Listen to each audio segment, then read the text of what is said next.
ओम उभा देवा दिविस्पृशे इंद्रवायु हवा महे अस्य सोमस्य पीतये। दोनों दिव्य कर्म करने वालों, स्वर्ग का स्पर्श करने वालों, इंद्रियों को वश में करने वाले और वायु को हम बुलाते हैं इस सोम का पान करने के लिए।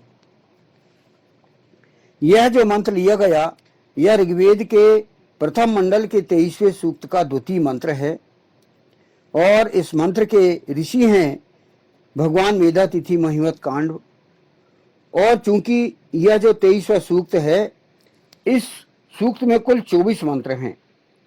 इस 24वें मंत्र का ये द्वितीय मंत्र लिया गया और इस द्वितीय मंत्र का मुख्य विषय, जिसे दिव्य विषय भी कहा जाता है, वह है इंद्रवायु। और इस द्वितीय मंत्र का छंद है गायत्री और स्वर जो है वह है षड्ज। यहाँ पर मंत्र के व्याख्या के अंतर्गत यहाँ पर लिया जा रहा है उभा। यहाँ पर पहला शब्द आया है उभा। उभा अर्थात दोनों मंत्र है, पूरा पुनः पढ़ा जा रहा है। उभा देवा दिविस्पृशा इंद्रवायु हवा महे अस्य सोमस्य पीतये। तो यहां शब्द आया है उभा। उभा अर्थात दोनों, देवा अर्थात दिव्य कर्म करने वालों, दिविस्पृशा अर्थात स्वर्ग का स्पर्श करने वालों, इंद्रवायु अर्थात इंद्र और वायु ये दोनों, हवा महे अर्थात हम बुलाते हैं, हम अर्थात ईशान परम परमात्मा या ईश्वर। हम यहां पर शब्द आया है ईशान के लिए, ईश्वर के लिए। ईश्वर जो है वो आपको बुला रहा है। अस्य सोमस्य अर्थात इस सोम का, पीतिये अर्थात पान करने के लिए। तो इसमें यह जो फुटनोट है उसका मंत्रांश है, उसका हिंदी का भाग है। दोनों दिव्य कर्म करने वालों, स्वर्ग का स्पर्श करने वालों, इंद्रियों को वश में करने वाले और वायु को हम बुलाते हैं। यानी उभा देवा दिविस्पृशा इंद्रवायु हवा महे, इसकी व्याख्या यहां पर की गई है। दिव्य कर्म किए बिना कोई भी स्वर्ग का स्पर्श करने योग्य नहीं हो सकता। व्यक्ति चाहे वह अपनी इंद्रियों को वश में करने वाला हो अथवा अपने आप को समाज के लिए प्राणवायु बनाने वाला हो, दोनों ही प्रकार के व्यक्तियों को सत्कर्म या दिव्य कर्म करना अत्यंत आवश्यक है। अन्यथा वे स्वर्ग प्राप्त करना तो छोड़ो, स्वर्ग का स्पर्श भी नहीं कर पाएंगे।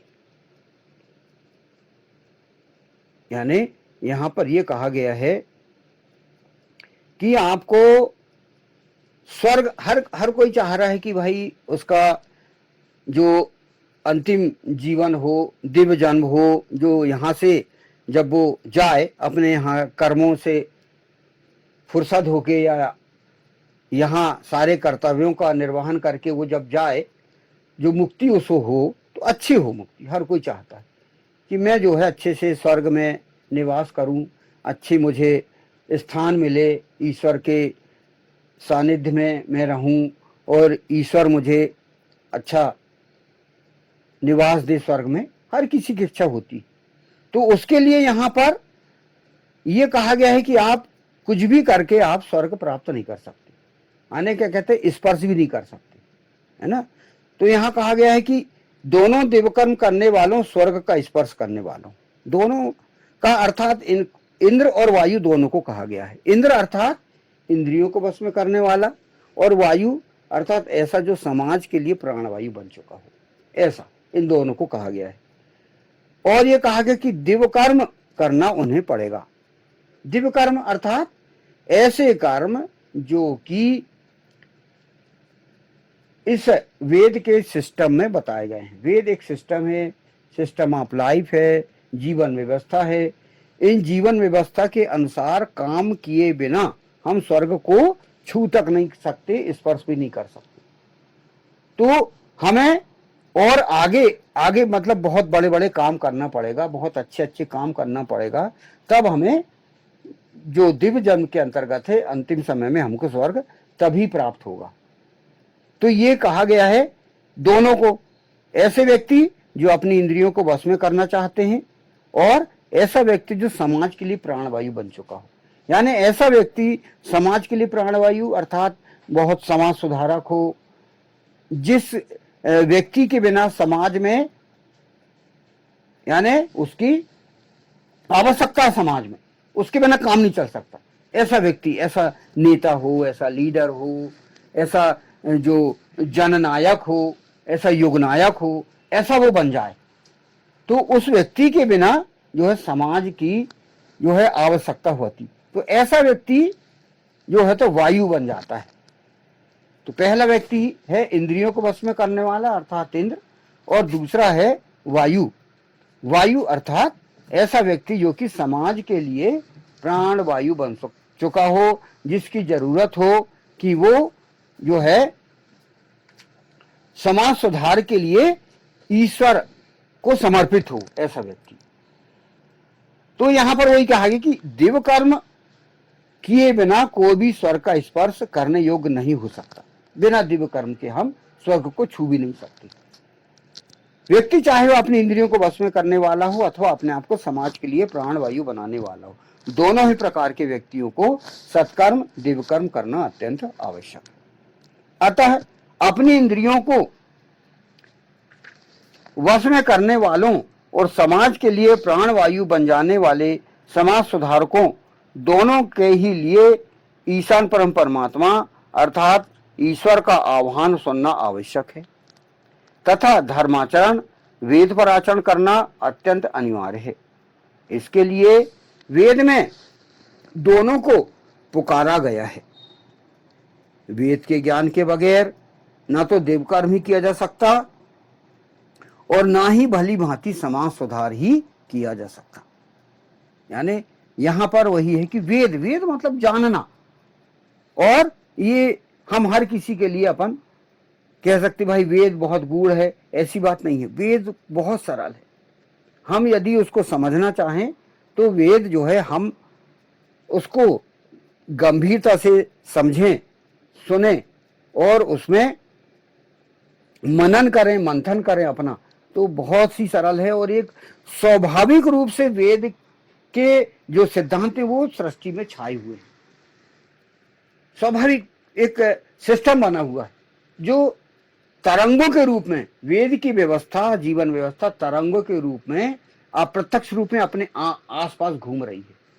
उसी प्रकार घूम रही है जिस प्रकार हमारे मोबाइल के आसपास उसकी तरंगे घूमती हैं कि जैसे ही हमारा कॉल आया या हमको कॉल करना हो तो तत्काल लग जाता है। मतलब तरंगों का ही खेल है ये, हमारे सैटेलाइट की व्यवस्था के आधार पर है। तो वही जो वैज्ञानिक व्यवस्था है वह वेद के मंत्रों की भी है। 20,416 मंत्र पूरे ऋग्वेद, यजुर्वेद, सामवेद, अथर्ववेद में है। तो वो घूमते रहते हैं हमारे आसपास, बस उनको हमको समझना है, कैच करना है। तो उसके लिए हमारी सबसे पहले शर्त ये है कि हम इंद्र बने। इंद्र अर्थात अपने जो 11 इंद्रियां, माने 5 ज्ञान इंद्रिय, 5 कर्मेंद्रिय और 11वीं इंद्रिय मन, उन मन को हमें कंट्रोल करना है, उनको हमको हमारे वश में करना है। और इसके पश्चात ऐसे जो कि हमें प्राणवायु बनना समाज के लिए। एक तो सबसे पहले हम हमारे समाज मतलब एक छोटा सा इकाई हमारा परिवार है, परिवार के लिए हमको प्राणवायु बनना पड़ता है।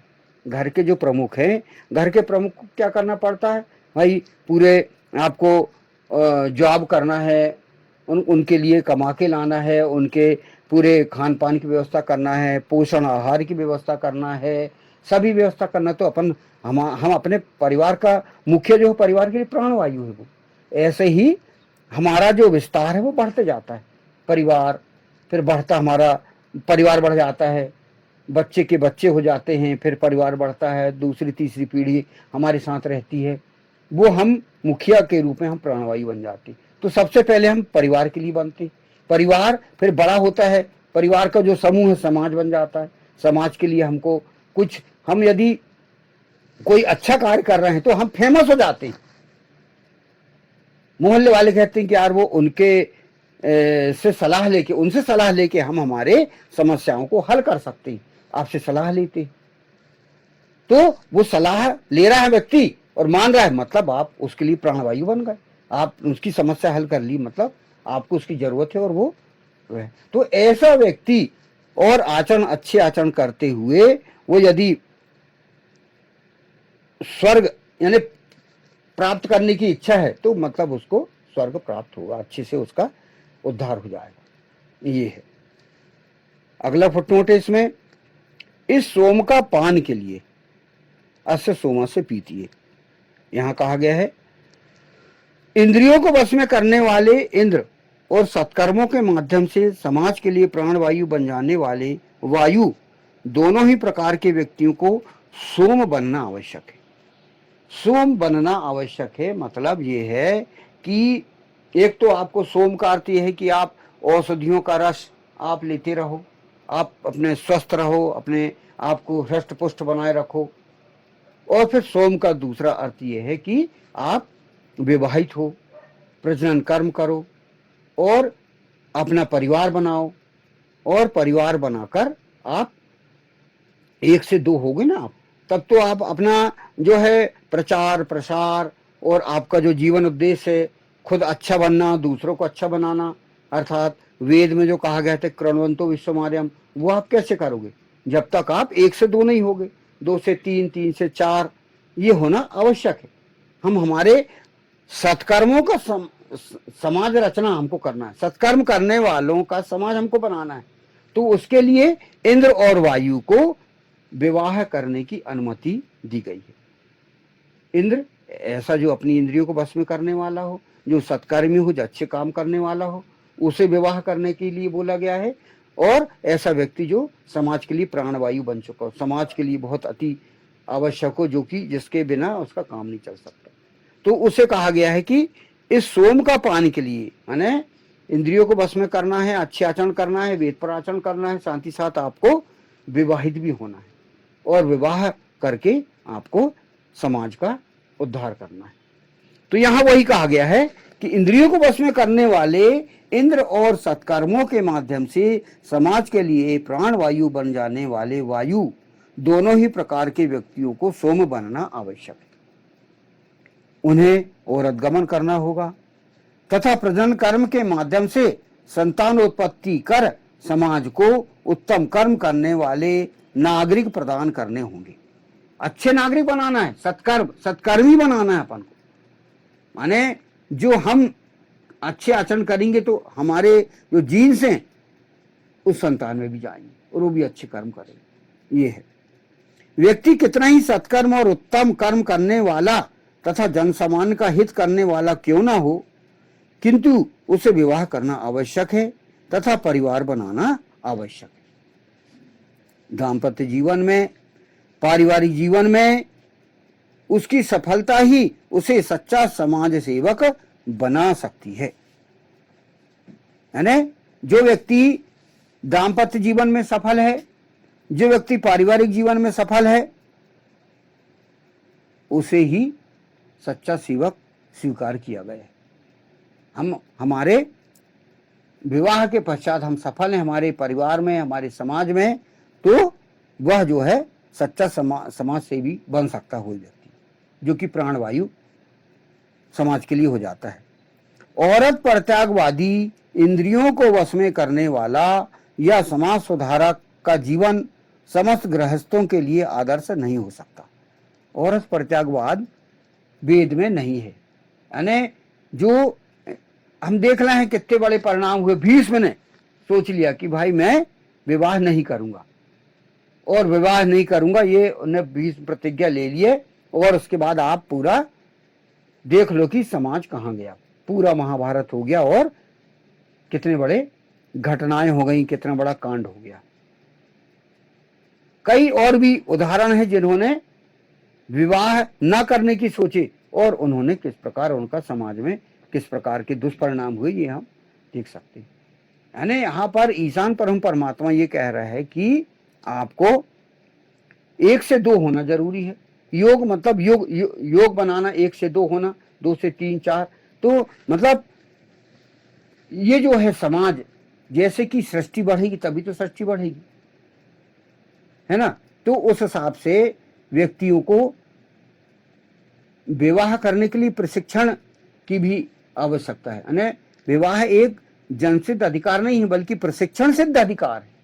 हमें अच्छा बनने के लिए पहले ट्रेनिंग लेना पड़ेगा कि हम विवाह के पूर्व हमें देखना पड़ेगा कि विवाह के बाद हमारे जीवन में, हमारे दाम्पत्य जीवन किस प्रकार की समस्या आ सकती है, उसके पहले हमें पूरा सूचना समझना पड़ेगा। उसके लिए हमें वेद दिया गया है, वेद के सिद्धांत के रूप में, और फिर इतिहास के अंतर्गत पूरा पुराणों का इतिहास, आचरण नायकों का, हमारे नायकों का इतिहास है।